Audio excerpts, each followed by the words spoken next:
ನಮಸ್ತೆ ಪ್ರಿಯ ವೀಕ್ಷಕರಿಗೆಲ್ಲ ಆರಾಧ್ಯ astro YouTube ಚಾನಲ್ಗೆ ತಮಗೆಲ್ಲರಿಗೂ ಆತ್ಮೀಯವಾದ ಸ್ವಾಗತ. ನಾನು ನಿಮ್ಮ ವಿಜಯ ರಾಜ್.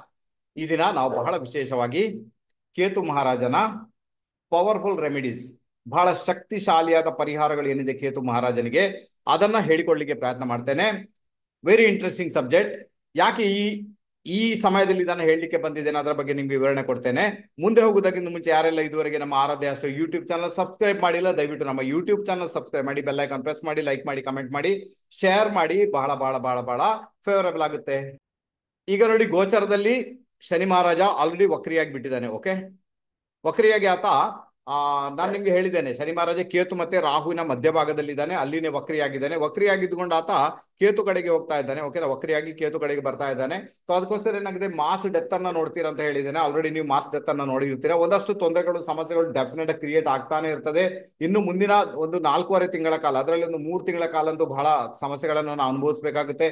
ಇದರ ಬಗ್ಗೆ ಆಲ್ರೆಡಿ ವಿಡಿಯೋ ಮಾಡಿ ಹಾಕಿದ್ದೇನೆ, ಒಮ್ಮೆ ಅದನ್ನು ಹೋಗಿ ನೋಡ್ಕೊಳ್ಳಿ. ನಿಮ್ಗೆ ಒಂದಷ್ಟು ಕ್ಲಾರಿಟಿ ಬರಲಿಕ್ಕೆ ಶುರುವಾಗುತ್ತೆ. ಪ್ರತಿ ರಾಶಿ ಲಗ್ನದವರಿಗೆ ಏನಾಗುತ್ತೆ ಅದರ ಬಗ್ಗೆ ಕೂಡ ವಿಡಿಯೋ ಮಾಡಿ ಹಾಕಿದ್ದೇನೆ, ದಯವಿಟ್ಟು ಅದನ್ನು ಒಮ್ಮೆ ವೀಕ್ಷಣೆ ಮಾಡಿ, ನಿಮ್ಗೆ ಒಂದಷ್ಟು ಕ್ಲಾರಿಟಿ ಸಿಗುತ್ತೆ. ಇಲ್ಲಿ ಮುಖ್ಯವಾಗಿ ನಾನು ಯಾಕೆ ಹೇಳ್ತಾ ಇದ್ದೇನೆ ಅಂದ್ರೆ, ಯಾಕೆ ಶನಿ ವಕ್ರಿಯಾಗಿ ಕೇತು ಕಡೆಗೆ ಹೋಗುವುದರಿಂದ ಅನಾರೋಗ್ಯ ಬಹಳ ಜಾಸ್ತಿ ಆಗುತ್ತೆ. ಎಲ್ಲಾ ಕಡೆ ಕೂಡ ಅನಾರೋಗ್ಯ ಕ್ರಿಯೇಟ್ ಆಗುತ್ತೆ. ಅದರಲ್ಲೂ ಕೂಡ ಬಹಳ ವಿಶೇಷವಾಗಿ ಹೇಳ್ಬೇಕಾದ್ರೆ ಹೊಟ್ಟೆಗೆ ಸಂಬಂಧಪಟ್ಟಂತಹ ತೊಂದರೆಗಳು ಆಲ್ಮೋಸ್ಟ್ ಕಾಡುವಂತ ಸಾಧ್ಯತೆಗಳಿರ್ತವೆ.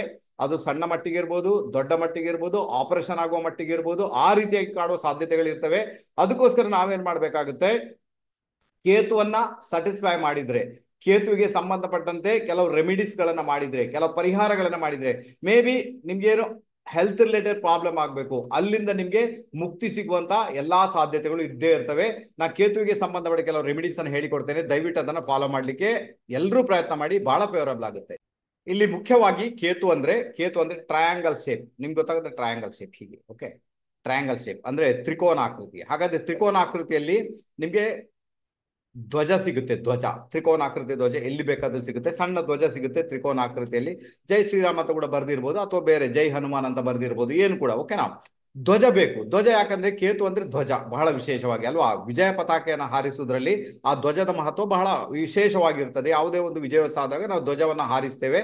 ಅದು ನಮ್ಮ ದೇಶದ ಧ್ವಜ ಇರ್ಬೋದು, ಅಥವಾ ನಮ್ಮ ಭಗವ ಧ್ವಜ ಇರ್ಬೋದು, ಯಾವುದೇ ಧಾರ್ಮಿಕತೆಗೆ ಸಂಬಂಧ ಧ್ವಜನ ಇರ್ಬೋದು, ನಾವು ಅದನ್ನು ಹಾರಿಸ್ತೇವೆ. ಯಾಕಂದ್ರೆ ಅದು ರಿಲೇಟೆಡ್ ಟು ವಿಜಯೋತ್ಸವ. ಹಾಗಾದ್ರೆ ಆ ವಿಜಯೋತ್ಸವನ ಆಚರಿಸುವಂತ ಧ್ವಜ ಅಂತ ಏನಿದೆ, ಅದು ರಿಲೇಟೆಡ್ ಟು ಕೇತುವಿಗೆ ಸಂಬಂಧಪಟ್ಟ ಕೆಲಸ ಮಾಡ್ತಾರೆ. ಹಾಗಾದ್ರೆ ನೀವೇನ್ ಮಾಡ್ಬೇಕೀಗ, ನಿಮ್ಗೆ ಕೇತು ಸಮಸ್ಯೆ ಕ್ರಿಯೇಟ್ ಮಾಡಬಾರ್ದು ಅಥವಾ ಕೇತುವಿನಿಂದ ತೊಂದರೆ ಕ್ರಿಯೇಟ್ ಆಗಬಾರ್ದು ಅಂದಾಗ ನೀವೇನ್ ಮಾಡಿ, ಒಂದು ಧ್ವಜ, ಓಕೆ, ಟ್ರಯಾಂಗಲ್ ಶೇಪ್ ಅಲ್ಲಿ ಇರುವಂತಹ ಒಂದು ಧ್ವಜ ನಿಮ್ಗೆ ಅಂಗಡಿಯಲ್ಲಿ ಗ್ಯಾರಂಟೆಡ್ ಸಿಗುತ್ತೆ. ಅದನ್ನೇನು ನೀವು ಕೋಲಿಗೆನ ಸಿಕ್ಕಿಸ್ಬೇಕಂತ ಏನಿಲ್ಲ, ಹಾಗೇನ ಧ್ವಜವನ್ನ ತೆಗೆದುಕೊಳ್ಳಿ, ಅದನ್ನ ಫೋಲ್ಡ್ ಮಾಡಿ, ಆನಂತರ ಅದನ್ನ ಗಣೇಶನ ಟೆಂಪಲ್ಗೆ, ಗಣಪತಿಯ ಟೆಂಪಲ್ಗೆ ಈಗ ಹೂ ಹಣ್ಣುಗಳನ್ನು ಅರ್ಪಿಸ್ತಾರಲ್ಲ, ಅದರ ಜೊತೆಗೇನೆ ಇಟ್ಟು ಅದನ್ನು ಅರ್ಪಿಸಿ. ಓಕೆ, ಅರ್ಪಿಸಿ, ಅರ್ಚಕರಿಗೆ ಹೇಳಿ ಇದನ್ನ ಅರ್ಪಿಸಿ ಬಿಡಿ ಅಂತ. ಅದು ಅವರು ಅರ್ಪಿಸ್ತಾರೆ. ವಾಪಸ್ ಕೊಟ್ಟರು ಕೂಡ ಅದನ್ನ ತೆಗೆದುಕೊಂಡು ಬಂದು ಎಲ್ಲಾದ್ರೂ ನೀವು ಮರದಲ್ಲಿ ಅದನ್ನ ಕಟ್ಟಿ ಬಿಡ್ಬೋದು, ಏನು ತೊಂದರೆ ಆಗಲ್ಲ ನಿಮ್ಗೆ, ತುಂಬಾ ಚೆನ್ನಾಗಿರುತ್ತೆ. ಇದನ್ನ ಮಂಗಳವಾರ ದಿವಸ ಮಾಡಬೇಕು. ಮಂಗಳವಾರ ಒಟ್ಟಿಗೆ 7 ಮಂಗಳವಾರ ಇದನ್ನ ಮಾಡ್ಬೇಕು. ಓಕೆನಾ, ಧ್ವಜವನ್ನ ಅರ್ಪಿಸುವಂತದ್ದು 7 ಮಂಗಳವಾರ ನೀವು ಮಾಡಬೇಕು. ಗಣೇಶನ ಟೆಂಪಲ್ಗೆ ಇದನ್ನ ಅರ್ಪಿಸಿ ಬನ್ನಿ ಅಂತ ಹೇಳ್ತೇನೆ. ಇದು ಪವರ್ಫುಲ್ ರೆಮಿಡಿ ಅಂತ ಹೇಳ್ತೇನೆ. ಬಹಳ ಫೇವರಬಲ್ ಇಂಪ್ಯಾಕ್ಟ್ ಕ್ರಿಯೇಟ್ ಆಗುತ್ತೆ ಇದರ ಮುಖಾಂತರ. ನಿಮ್ಗೆ ಕೇತು ಮುಖಾಂತರ ಬರ್ತಕ್ಕಂತಹ ಸಮಸ್ಯೆಗಳು, ಅದರ ಅರ್ಥ ಏನಂದ್ರೆ ಅನಾರೋಗ್ಯಕ್ಕೆ ಬರ್ತಕ್ಕಂತಹ ಒಂದಷ್ಟು ತೊಂದರೆಗಳು, ಒಂದಷ್ಟು ಸಮಸ್ಯೆಗಳು ಡೆಫಿನೆಟ್ ಆಗಿ ದೂರ ಆಗ್ತವೆ. ಯಾರು ಬೇಕಾದ್ರೂ ಪ್ರಯತ್ನ ಮಾಡಿ ನೋಡ್ಬೋದು. ಇಲ್ಲಿ ಮುಖ್ಯವಾಗಿ ಇನ್ನೊಂದು ವಿಚಾರ ಏನಂದ್ರೆ, ಕೇತು ಅಂದ್ರೆ ಅದನ್ನ ನಾವು ಬ್ಯಾಕ್ ಗ್ರೌಂಡ್ ಅಂತ ಕರಿತೇವೆ. ಬ್ಯಾಕ್ ಗ್ರೌಂಡ್ ಅಥವಾ ಹಿಂಬದಿ ಅಥವಾ ಬಾಲ ಅಂತ ಕರಿತೇವೆ. ಓಕೆ, ಕೇತು ಅಂದ್ರೆ ಬಾಲ, ಕೇತು ಅಂದ್ರೆ ಹಿಂಬದಿ, ಕೇತು ಅಂದ್ರೆ ಬ್ಯಾಕ್ ಗ್ರೌಂಡ್, ಕೇತು ಅಂದ್ರೆ ಫಾಸ್ಟ್ ಲೈಫ್. ಓಕೆ, ಇದಕ್ಕೆ ಸಂಬಂಧಪಟ್ಟಂತೆ ಕೇತು ಕೆಲಸ ಮಾಡ್ತಾನೆ. ಈಗ ಬಾಲ ಅಲ್ಲಾಡಿಸ್ಕೊಂಡು ಬರುವಂತ ಪ್ರಾಣಿ ಯಾವುದು, ಅದು ಬಂದು ನಾಯಿ. ಆನಂತರ ನಮ್ಮ ಕೇತು ಅಂದ್ರೆ ಸಿಕ್ಸ್ತ್ ಸೆನ್ಸ್, ಅಂದ್ರೆ ಕೇತುವಿಗೆ ತಲೆಯ ಪಾರ್ಟ್ ಇಲ್ಲ, ಏನಿದ್ರು ಕೂಡ ಸಿಕ್ಸ್ತ್ ಸೆನ್ಸ್ ಅಲ್ಲಿ ಸೆನ್ಸ್ ಮಾಡಬೇಕಾದಂತಹ ಅನಿವಾರ್ಯತೆ ಉಂಟು. ಸಿಕ್ಸ್ತ್ ಸೆನ್ಸ್ ಮಾಡುವಂತಹ ಪ್ರಾಣಿಗಳಲ್ಲಿ ಸಿಕ್ಸ್ ಸೆನ್ಸ್ ಮಾಡುವಂತದ್ದು ಯಾವುದು, ಅದು ಬಹಳ ವಿಶೇಷವಾಗಿ ನಾಯಿ. ಈ ನಾಯಿಗೆ ಸಿಕ್ಸ್ ಸೆನ್ಸ್ ಇದೆ. ಅದು ಯಾರೇ ಕಳ್ಳರು ಬರ್ತಾರೋ, ಇನ್ನೇನು ಬರ್ತಾರೆ, ಯಾವುದೋ ಒಂದು ಆ ಅಪಘಾತ ಅಥವಾ ಯಾವುದೋ ಒಂದು ಪ್ರಕೃತಿ ವಿಕೋಪಗಳಾಗಿರೋ, ಅದು ನಾಯಿಗೆ ಗೊತ್ತಾಗುತ್ತೆ. ನಾಯಿ ಆ ಮೂಮೆಂಟ್ ಅಲ್ಲಿ ಏನ್ ಮಾಡುತ್ತೆ, ಅದು ಕೂಗ್ಲಿಕ್ಕೆ ಶುರು ಮಾಡುತ್ತೆ. ಸೊ ಅದಕ್ಕೋಸ್ಕರ ನಾಯಿಯನ್ನ ಏನ್ ಹೇಳಿದ್ದಾರೆ, ಕೇತುವಿಗೆ ಸಂಬಂಧಪಟ್ಟಂತ ಹೇಳಿದ್ದಾರೆ. ಹಾಗಾದ್ರೆ ಯಾರೆಲ್ಲ ನಾಯಿಗೆ ಫೀಡ್ ಮಾಡಿಸ್ತಾರೆ, ಬಹಳ ವಿಶೇಷವಾಗಿ ನಾಯಿಗೆ ಅಲ್ವಾ, ಎಂಜಿಲ್ ಫೀಡ್ ಮಾಡಿಸಬಾರ್ದು. ವಿಶೇಷವಾಗಿ ನಾನು ಹೇಳಿದರೆ ಚಪಾತಿ ಮತ್ತೆ ಹಾಲನ್ನ ನೀವು ನಾಯಿಗೆ ಫೀಡ್ ಮಾಡಿಸಿದಾಗ, ಅವಾಗ ಕೇತುವಿಗೆ ಸಂಬಂಧಪಟ್ಟಂತಹ ಕೆಲವು ತೊಂದರೆಗಳು ಅಲ್ಲಿಂದಲೇ ನಿವಾರಣೆ ಆಗ್ತದೆ. ಈಗ ಹಿಂದಿನ ಕಾಲದಲ್ಲಿ ಏನಿತ್ತು, ಮನೆಯಲ್ಲಿ ಒಂದು ನಾಯಿಯನ್ನ ಸಾಕ್ತಾ ಇದ್ರು. ಹೊರಗಡೆ ಒಂದು ನಾಯಿ, ಒಳಗಡೆ ಒಂದು ಬೆಕ್ಕು. ಸೊ ಬೆಕ್ಕು ಏನುಂಟು, ಅದು ಬಂದು ರಾಹು. ನಾಯಿ ಅಂದ್ರೆ ಅದು ಬಂದು ಕೇತು. ಅಂದ್ರೆ ಬೆಕ್ಕಿಗೂ ಫೀಡ್ ಮಾಡಿಸ್ತಾ ಇದ್ರು, ಆನಂತರ ನಾಯಿಗೂ ಫೀಡ್ ಮಾಡಿಸ್ತಾ ಇದ್ರು. ಅದರ ಅರ್ಥ ಏನಂದ್ರೆ ರಾಹು ಮತ್ತೆ ಕೇತುವನ್ನ ಮನೆಯ ಅಂಗಳದಲ್ಲಿನೇ ಕಂಟ್ರೋಲ್ ಮಾಡ್ತಾ ಇದ್ರು. ಓಕೆನಾ. ಸೊ ಈಗಿನ ಒಂದು ಫ್ಲಾಟ್ ಸಿಸ್ಟಮ್ ಅಲ್ಲಿ ನಮ್ಗೆ ಅದೆಲ್ಲ ಸಾಧ್ಯ ಇಲ್ಲದೆ ಇರುವುದರಿಂದ ಮೇ ಬಿ ನಾವು ಕೆಲವೊಂದು ಬಾರಿ ಅಡ್ಡಾಡುವ ನಾಯಿಗಳು ಸಿಕ್ಕಿದ್ರೆ ಅದನ್ನ, ಅಥವಾ ಪಕ್ಕದ ಮನೆ ನಾಯಿ ಉಂಟು ಅಥವಾ ಎಲ್ಲಿ ನಾಯಿ ಉಂಟು ಅಲ್ಲಿ ಹೋಗಿ ಫೀಡ್ ಮಾಡಿಸ್ಬೇಕಾದಂತಹ ಅನಿವಾರ್ಯತೆ ನಮ್ಮ ಪಾಲಿಗಂತೂ ಖಂಡಿತ ಉಂಟು. ಸಾಧ್ಯ ಆದ್ರೆ ಅದನ್ನ ಮಾಡಿ ನೋಡಿ. ನಾನು ಹೇಳ್ತೀನಿ, ಹಾಲು ಮತ್ತೆ ಚಪಾತಿಯನ್ನ ನಾಯಿಗೆ ನೀವು ಫೀಡ್ ಮಾಡಿಸಿದಾಗ ಕೇತು ಮಹಾರಾಜನಿಂದ ಬರ್ತಕ್ಕಂತಹ ಒಂದಷ್ಟು ತೊಂದರೆಗಳು, ಒಂದಷ್ಟು ಸಮಸ್ಯೆಗಳು ಅಲ್ಲಿಂದಲೇ ಫಿನಿಶ್ ಆಗ್ತವೆ. ಯಾರು ಬೇಕಾದ್ರೂ ಈ ಟೆಕ್ನಿಕ್ ಅನ್ನ ಫಾಲೋ ಮಾಡಿ ನೋಡಿ ಅಂತ ಹೇಳ್ತೇನೆ, ಒಂದೊಳ್ಳೆ ರಿಸಲ್ಟ್ ನಿಮ್ಮ ಪಾಲಿಗೆ 100% ಬರುತ್ತೆ. ಇನ್ನು ಕೇತುವನ್ನ ಶಾಂತಗೊಳಿಸ್ಲಿಕ್ಕೆ ಬಾಳೆಹಣ್ಣಿನ ಡೊನೇಷನ್, ದಾನ, ಸೊ ಇದನ್ನ ಮಾಡ್ಬೋದು. ಅಥವಾ ವಿಷ್ಣುವಿಗೆ ಬಾಳೆಹಣ್ಣನ್ನ ಅರ್ಪಿಸುವುದರಿಂದ ಕೂಡ ಕೇತುವಿನ ಒಂದು ಬ್ಯಾಡ್ ಇಂಪ್ಯಾಕ್ಟ್ ಕಡಿಮೆ ಆಗಿದೆ. ಬಾಳೆಹಣ್ಣು ಅಂದ್ರೆ ಅದು ಗುರುವಿಗೆ ಸಂಬಂಧಪಟ್ಟದ್ದು, ಮತ್ತೆ ಬಾಳೆಹಣ್ಣು ಟೋಟಲಿ ಗೊಂಚಲು ಇರುತ್ತಲ್ಲ ಅದು ಕೇತುವಿಗೆ ಸಂಬಂಧಪಟ್ಟದ್ದು. ಓಕೆನಾ. ಏನು ಗೊಂಚಲಿದೆ, ಪೂರ್ತಿ ಗೊಂಚಲಿದೆ, ಅದು ಕೇತು ಮತ್ತೆ ಬಾಳೆಹಣ್ಣು ಗುರು. ಓಕೆ. ಅದರ ಬಣ್ಣ ಬಂದು ಕೂಡ ಗುರುವಿನ ಬಣ್ಣ. ಸೊ ಗುರುವಿನ ಒಂದು ವೀಕ್ ಅಥವಾ ಗುರುವಿನ ಒಂದು ವೀಕ್ನೆಸ್ ನಿಮ್ಮ ಜಾತಕದಲ್ಲಿ ಇದ್ದಾಗಲೇ ಕೇತು ಬ್ಯಾಡ್ ಇಂಪ್ಯಾಕ್ಟ್ ಅನ್ನು ಕೊಡ್ತಾನೆ. ಗುರು ಜಾತಕದಲ್ಲಿ ಪವರ್ಫುಲ್ ಆಗಿದಾಗ ಕೇತು ಅಂತಹ ಬ್ಯಾಡ್ ಇಂಪ್ಯಾಕ್ಟ್ ಅನ್ನು ಡೆಫಿನೆಟ್ ಆಗಿ ಕ್ರಿಯೇಟ್ ಮಾಡಲ್ಲ. ಈಗ ಜಾತಕದಲ್ಲಿ ನೋಡಿ, ಧನು ರಾಶಿಯಲ್ಲಿ ಕೇತು ಬಂದ, 9th ಹೌಸ್ ಅಲ್ಲಿ ಕೇತು ಬಂದ, ಗುರು ಜೊತೆಗೆ ಕೇತು ಬಂದ, ಗುರುವಿನ ದೃಷ್ಟಿಗೆ ಕೇತು ಒಳಗಾದ, ಆವಾಗ ನಿಮ್ಗೆ ಕೇತುವಿನಿಂದ ತುಂಬಾ ಸಮಸ್ಯೆಗಳು ಬರುವಂತ ಸಾಧ್ಯತೆಗಳು ತೀರಾ ಕಡಿಮೆ ಆಗಿಬಿಡ್ತವೆ. ಅದಕ್ಕೋಸ್ಕರ ನೀವೇನಾದ್ರೂ ಬಾಳೆಹಣ್ಣನ್ನ ಡೊನೇಟ್ ಮಾಡುವುದರಿಂದ, ಯಾರಿಗೆ ನೋಡಿ, ಮಂಗಳವಾರ ದಿವಸ ಬಾಳೆಹಣ್ಣನ್ನ ದೇವರಿಗೆ ಅರ್ಪಿಸಿ ನೀವು ಯಾರಿಗಾದ್ರೂ ಹಂಚಿಬಿಡಿ, ಅದು ಒಳ್ಳೆ ಇಂಪ್ಯಾಕ್ಟ್ ಅನ್ನು ಕ್ರಿಯೇಟ್ ಮಾಡುತ್ತೆ. ಮಹಾವಿಷ್ಣುವಿಗೆ ಬಾಳೆಹಣ್ಣನ್ನ ಅರ್ಪಿಸಿ, ಅದು ಒಳ್ಳೆ ಇಂಪ್ಯಾಕ್ಟ್ ಅನ್ನು ಕ್ರಿಯೇಟ್ ಮಾಡುತ್ತೆ. ಸೊ ಈ ಒಂದು ಟೆಕ್ನಿಕ್ ಅನ್ನು ಕೂಡ ಡೆಫಿನೆಟ್ ಆಗಿ ಫಾಲೋ ಮಾಡಿ ನಾವು ನೋಡ್ಬೋದು. ಈಗ ನಾವು ದೇವಸ್ಥಾನಕ್ಕೆ ಹಣ್ಣುಕಾಯಿ ತಗೊಂಡು ಹೋಗ್ತೇವೆ. ಓಕೆನಾ. ಅದಕ್ಕೆ ಶಾಸ್ತ್ರೀಯವಾಗಿ ಬೇರೆ ಬೇರೆ ಅರ್ಥಗಳಿರ್ಬೋದು. ಬಟ್ ಇಲ್ಲಿ ನಾವು ಬಾಳೆಹಣ್ಣು ಮತ್ತೆ ತೆಂಗಿನಕಾಯಿ ತಗೊಂಡು ಹೋಗ್ತೇವೆ ಅಂದ್ರೆ, ತೆಂಗಿನಕಾಯಿ ಬಂದು ರಾಹು, ಬಾಳೆಹಣ್ಣು ಬಂದು ಕೇತು. ಈ ರಾಹು ಮತ್ತೆ ಕೇತುವನ್ನ ನಾವು ದೇವಸ್ಥಾನಕ್ಕೆ ಹೋಗಿ ಅರ್ಪಿಸಿ, ಆ ಬಾಳೆಹಣ್ಣನ್ನ ಅರ್ಪಿಸಿ ಮತ್ತೆ ತೆಂಗಿನಕಾಯಿನ ಓಡಿಸ್ಕೊಂಡು ಬರ್ತೇವೆ. ಅದರ ಅರ್ಥ ಏನಂದ್ರೆ ನಮ್ಮ ಜಾತಕದ ರಾಹು ಮತ್ತೆ ಕೇತು ಏನೋದು ಶಾಂತವಾಗ್ಲಿ ಅಂತ ಈ ಒಂದು ಟೆಕ್ನಿಕ್ ಅನ್ನು ನಾವು ಹಮೇಶ ನಮಗೆ ಗೊತ್ತೇ ಇಲ್ಲದಂತೆ ಫಾಲೋ ಮಾಡ್ತಾನೆ ಇರ್ತೇವೆ.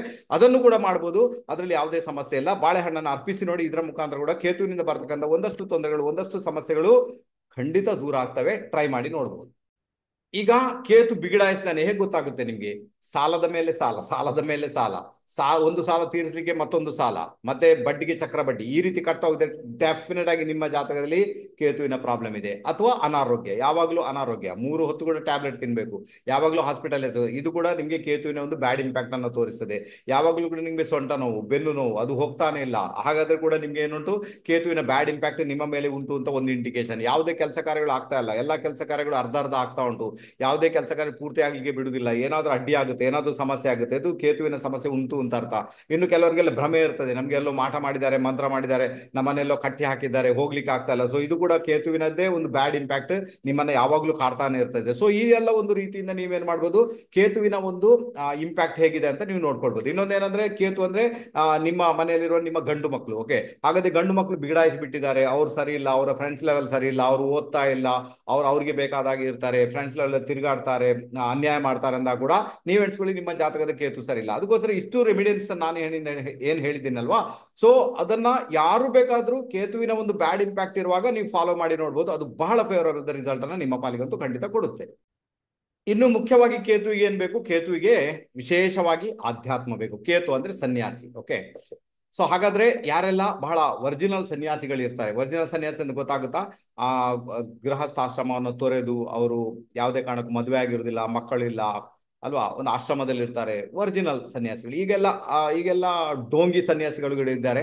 ಸೊ ಎಲ್ಲ ಕಾವಿ ಬಟ್ಟೆಗಳನ್ನು ಹಾಕೊಂಡು ನಾವು ಸನ್ಯಾಸಿ, ನಾವು ಸಂತರು ಅಂತ ಹೇಳಿಕೊಂಡು ತಿರುಗುವವರು ತುಂಬಾ ಜನ ಇದ್ದಾರೆ. ಸೊ ಅದೆಲ್ಲ ಇಂಪ್ಯಾಕ್ಟ್ ಆಗುದಿಲ್ಲ. ಆ ಡೋಂಗಿ ಸನ್ಯಾಸಿಗಳಿಂದ ದೂರ ಇರಿ. ಓಕೆ. ಯಾರಾದ್ರೂ ಒರಿಜಿನಲ್ ಸನ್ಯಾಸಿಗಳಿದ್ದಾರೆ, ರಿಯಲ್ ಸನ್ಯಾಸಿಗಳಿದ್ದಾರೆ, ದಯವಿಟ್ಟು ಅವರ ಸೇವೆ ಮಾಡಿ, ಅವ್ರಿಗೆ ಹೆಲ್ಪ್ ಮಾಡಿ, ಅವ್ರಿಗೆ ದುಡ್ಡಿನಲ್ಲಿ ಹೆಲ್ಪ್ ಮಾಡಿ, ಅಥವಾ ಅವ್ರಿಗೆ ಏನಾದ್ರು ಬೇಕು ಅದನ್ನ ಪ್ರೊವೈಡ್ ಮಾಡಿ ಕೊಡಿ. ಇದರ ಮುಖಾಂತರ ಕೂಡ ಕೇತು ಏನ್ ಮಾಡ್ತಾನೆ, ಶಾಂತನಾಗಿ ಬಿಡ್ತಾನೆ. ಈಗ ನಿಮ್ಗೆ ಒಂದು ಇದಾಯ್ತು, ಈಗ ಹತ್ರಾಸ್ ದುರಂತ. ಓಕೆ. ಅಲ್ಲಿಯ ಬಾಬಾ ನೋಡಿ, ಅವ್ರು ಡೋಂಗಿ ಬಾಬಾ ಎಷ್ಟಾದ್ರೂ ಕೂಡ ಅವನ ಆಶ್ರಮ ಏನಂటే ಆಶ್ರಮಕ್ಕೆ ಹೆಂಗಸರಿಗೆ ಮಾತ್ರ ಪ್ರವೇಶ ಅಂತ. ಇಂಥ ಒಂದು ಪರಿಸ್ಥಿತಿ ಅಲ್ವಾ.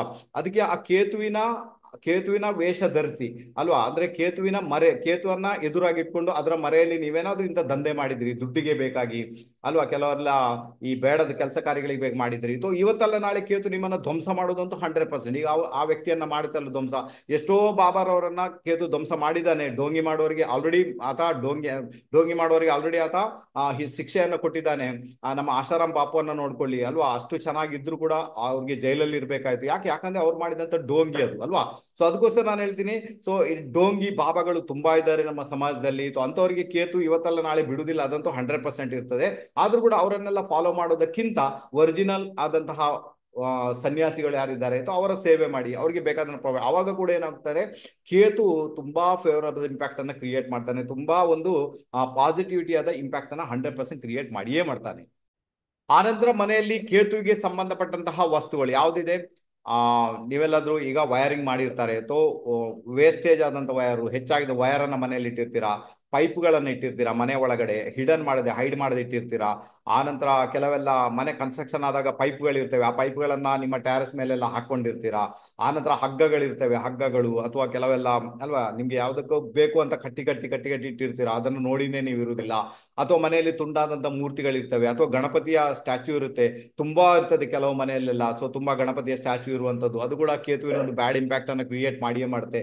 ಹಾಗಾದ್ರೆ ಇದನ್ನೆಲ್ಲ ನೀವು ಮನೆಯಿಂದ ಹೊರಗೆ ಹಾಕಬೇಕಾದಂತಹ ಅನಿವಾರ್ಯತೆ 100% ಉಂಟು. ಇದನ್ನ ಮಾಡಿ ನೋಡ್ಲೇಬೇಕು. ನೋಡಿ, ಯಾರಿಗೆಲ್ಲ ಇನ್ನೊಂದು ಕೇತುವಿನ ಬ್ಯಾಡ್ ಇಂಪ್ಯಾಕ್ಟ್ ಹೇಗೆ ಗೊತ್ತಾಗುತ್ತೆ, ನಿಮ್ಗೆ ಸಡನ್ ಕೋಪ ಬರುವಂತದ್ದು, ವಿಪರೀತ ರೀತಿ ಕೋಪ ಬಂತು, ನೀವು ಧ್ವಂಸ ಮಾಡಿಬಿಟ್ರಿ, ಕೋಪ ಬಂದಾಗ ಇದ್ದದನ್ನು ತೆಗೆದು ಬಿಸಾಡಲಿಕ್ಕೆ ಶುರು ಮಾಡಿದ್ರಿ. ನಿಮ್ಮ ಮನೆಯಲ್ಲಿ ಕೇತುವಿನ ಸಂಬಂಧ ಯಾವ್ದಾದ್ರು ವಸ್ತುಗಳು ನೆಗೆಟಿವ್ ವೇಯಲ್ಲಿ ಬಿದ್ದಿದೆ ಅಂತ ಅರ್ಥ. ಹಾಗಾದ್ರೆ ಕೇತುವಿನ ವಸ್ತು ಬಿದ್ದು, ಅದಕ್ಕೆ ನಿಮ್ಮ ಮನೆಯಲ್ಲಿ ಅಷ್ಟು ಕೋಪ ಆಗ್ತಾ ಉಂಟು, ಅಷ್ಟು ಫೈಟಿಂಗ್ ಆಗ್ತಾ ಉಂಟು, ಅಷ್ಟು ಗಲಾಟೆ ಆಗ್ತಾ ಉಂಟು, ಇದ್ದ ವಸ್ತುಗಳನ್ನು ತೆಗೆದು ಬಿಸಾಡ್ತೀರಾ. ಕೆಲವರೆಲ್ಲ ಚಾಕು ಚೂರಿ ಹಾಕೋಕ್ಕೂ ಮುಂದೆ ಬರ್ತಾರೆ. ಇದು ಕೇತುವಿನ ಬ್ಯಾಡ್ ಇಂಪ್ಯಾಕ್ಟ್ ಅಂತ ಹೇಳ್ತೇನೆ.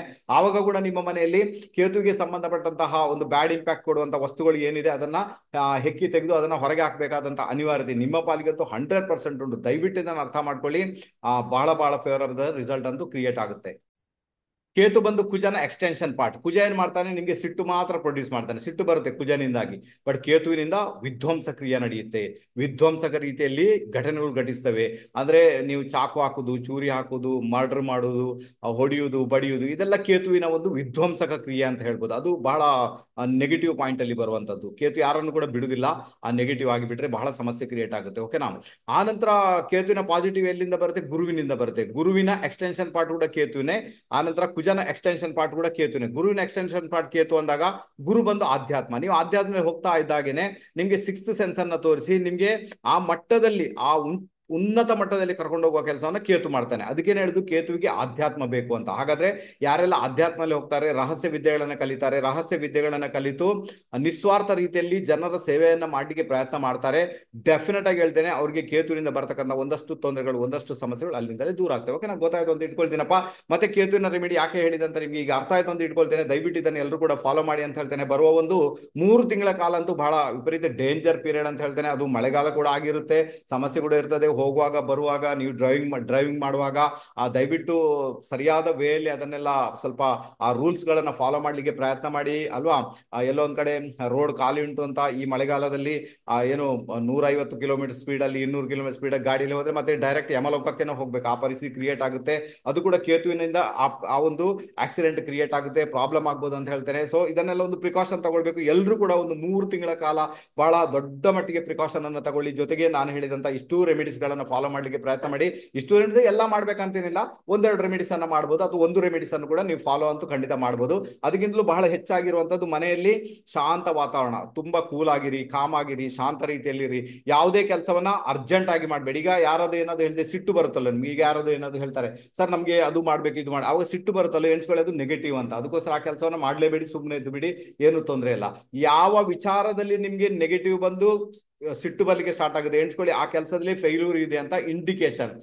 ಯಾವ ಕೆಲಸವನ್ನ ಬಹಳ ಅರ್ಥವತ್ತಾಗಿ ಅದನ್ನ ಬಹಳ ಸ್ಟಡಿ ಮಾಡಿ ಅದರ ಬೇಸ್ ಲೆವೆಲ್ ಅಲ್ಲಿ ನೀವು ಇದ್ದುಕೊಂಡು, ಕೇತು ಅಂದ್ರೆ ಬೇಸ್ ಲೆವೆಲ್ ಅಲ್ಲಿ ಇದ್ದುಕೊಂಡು ಆ ಕೆಲಸವನ್ನ ನೀವು ಯಾವುದೇ ಅವಸರ ಇಲ್ಲದೆ ನಿಧಾನಗತಿಯಲ್ಲಿ ಮಾಡ್ತೀರಾ, ಕೇತು ಪಾಸಿಟಿವ್ ಇದ್ದಾನೆ ಅಂತ ಅರ್ಥ. ಓಕೆನಾ.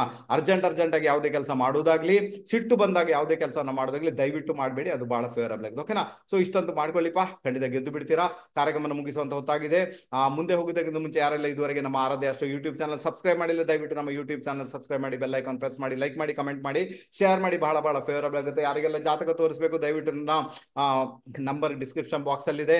ನಾನು ಹೇಳ್ತೀನಿ, ಬಹಳ ಸಿನ್ಸಿಯರ್ ಆಗಿ ನಿಮ್ಗೆ ಕೇಳ್ಬೇಕು. ಈಗ ಸರ್ ನನ್ನ ಬಗ್ಗೆ ನಂಗೆ ತಿಳ್ಕೊಳ್ಬೇಕು, ಯಾವಾಗ ನಂಗೆ ಒಳ್ಳೇದಾಗುತ್ತೆ, ಯಾವಾಗ ಕೆಟ್ಟದಾಗುತ್ತೆ, ಅಥವಾ ಏನ್ ಕೆಟ್ಟದಾಗಿದೆ, ಅಥವಾ ಯಾವ ಯಾವ ಮೂಮೆಂಟ್ ಅಲ್ಲಿ ನಾನು ಅಭಿವೃದ್ಧಿಯನ್ನ ಪಡಿತೇನೆ, ದಯವಿಟ್ಟು ಅದ್ರ ಬಗ್ಗೆ ತಿಳಿಸಿ ಹೇಳಿ ಅಂತ ಅಷ್ಟೊಂದು ತುಂಬಾನೇ ಒಂದು ಹಪಹಪಿ ಇರುತ್ತಲ್ವ ನನ್ನ ಬಗ್ಗೆ ತಿಳ್ಕೊಳ್ಬೇಕು ಅಂತವ್ರು ದಯವಿಟ್ಟು ಕರೆ ಮಾಡಿ. ಟೈಮ್ ಪಾಸ್ ಮಾಡೋರು ದಯವಿಟ್ಟು ನನಗೆ ಕರೆ ಮಾಡಬೇಡಿ ಅಂತ ಹೇಳ್ತೇನೆ. ಸುಮ್ಮನೆ ಟೈಮ್ ಪಾಸ್ ಮಾಡೋದು, ರೆಕಾರ್ಡಿಂಗ್ ಮಾಡಿಕೊಡಿ, ಅದ್ರಲ್ಲಿ ಏನೋ ಝೂಮ್ ಅಲ್ಲಿ ಮಾತಾಡಿ, ವಿಡಿಯೋ ಕಾಲ್ ಮಾತಾಡಿ, ನೋ, ನಾನು ಡೈರೆಕ್ಟ್ ಫೋನಲ್ಲೇ ಮಾತಾಡೋದು. ಅದಕ್ಕೋಸ್ಕರ ದಯವಿಟ್ಟು ಯಾರಿಗೆಲ್ಲ ಮತ್ತೆ PDF ಫೈಲ್ ಮಾಡಿಕೊಡಿ, ಬರ್ದು ಕೊಡಿ. ನೋ, ನಾನು ಅದೆಲ್ಲ ಮಾಡೋದಿಲ್ಲ. ನಾನು ಡೈರೆಕ್ಟ್ ನಿಮ್ಗೆ ಫೋನಲ್ಲಿ ಹೇಳಿಬಿಡ್ತೇನೆ ನಿಮ್ ಜಾತಕ ಏನಿದೆ. ಯಾಕಂದ್ರೆ ನನಗೆ ಗೊತ್ತಿದೆ, ಒಂದು ಲಗ್ನ ಅಂದಾಗ ಆ ಲಗ್ನ ಯಾವ ಪ್ಯಾಟರ್ನ್ ಅನ್ನ ಹೊತ್ತುಕೊಂಡು ಸಾಗುತ್ತೆ ನಂಗೆ ಗೊತ್ತಿದೆ. ಯಾವ ಪ್ಲಾನೆಟರಿ ಪೊಸಿಷನ್ ಎಲ್ಲಿದ್ದಾಗ ಏನಾಗುತ್ತೆ ನಮ್ಗೆ ಆಲ್ಮೋಸ್ಟ್ ಗೊತ್ತಿರುತ್ತೆ. ಆನಂತರ ನಮ್ದು ಪ್ರಿಡಿಕ್ಷನ್ ಎಲ್ಲವೂ ಕೂಡ ಏಜ್ ಸೀರೀಸ್ ಮೇಲಿಂದ ಇರ್ತದೆ ಅಲ್ವಾ. 20ರಿಂದ 29 ಹೀಗೆ, 30ರಿಂದ 39 ಹೀಗೆ, 40ರಿಂದ 49 ಹೀಗೆ, 50ರಿಂದ 59 ಹೀಗೆ, ಈ ರೀತಿಯಾದಂತಹ ಪ್ರಿಡಿಕ್ಷನ್ ಇರ್ತದೆ. ಅದಕ್ಕೋಸ್ಕರ ದಯವಿಟ್ಟು ಸಿನ್ಸಿಯರ್ ಆಗಿ ಕೇಳ್ಬೇಕು. ಕೆಲವರಿಗೆ ಇಲ್ಲಿ ಇರುತ್ತಲ್ವ, ನಂಗೆ ಸಿನ್ಸಿಯರ್ ಆಗಿ ಅದನ್ನ ಕೇಳಿಸ್ಕೊಳ್ಬೇಕಂತ ಅಂತವ್ರು ನಂಗೆ ಕರೆ ಮಾಡಿ ಅಂತ ಹೇಳ್ತೇನೆ. ಖಂಡಿತ ನಾನು ನಿಮ್ ಜೊತೆ ಮಾತಾಡ್ತೇನೆ. ಬಹಳ ಬಹಳ ಫೇವರಬಲ್ ಆಗುತ್ತೆ. ಈಗೇನ್ ಮಾಡೋ, ಕಾರ್ಯಕ್ರಮ ಮುಗಿಸುವಂತ ಹೊತ್ತಾಗಿದೆ. ಆ ಮುಂದೆ ನೆಕ್ಸ್ಟ್ ಇನ್ನೊಂದು ರಹಸ್ಯಮಯದ ವಿಡಿಯೋ ಜೊತೆಗೆ ನಿಮ್ಮ ಮುಂದೆ ಬರಲಿಕ್ಕೆ ಪ್ರಯತ್ನ ಮಾಡ್ತೇನೆ. ಸ್ಕಿಪ್ ಮಾಡದೆ ನೋಡಿದ ಎಲ್ಲಾ ಮಹಾನೀಯರುಗಳಿಗೆ ತುಂಬ ಹೃದಯದ ಧನ್ಯವಾದಗಳನ್ನು ಅರ್ಪಿಸ್ತಾ ಎಲ್ರಿಗೂ ನಮಸ್ತೆ, ನಮಸ್ತೆ, ನಮಸ್ತೆ, ಬಾಯ್.